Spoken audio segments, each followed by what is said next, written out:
Hi friends, சூப்பரான ரத்த பொரியல் எப்படின்னு பார்க்கலாம் வாங்க. ரத்தம் வாங்கிட்டு வந்து இந்த மாதிரி கையால் நல்லா கரைச்சி விட்டுக்கலாம்.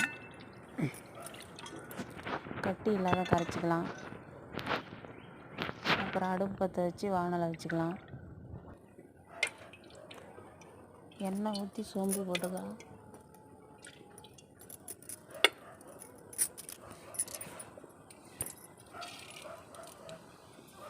வெட்டி வச்சு சின்ன வெங்காயம் சேர்த்துக்கலாம்.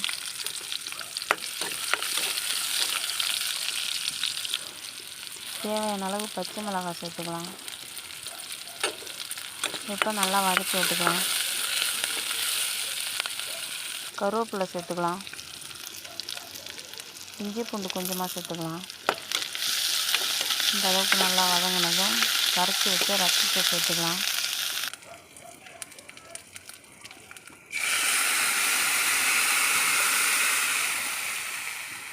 இதில் உள்ள தண்ணி சுண்டி கலர் மாறி வர வரையும் நல்லா வேக வைக்கணும்.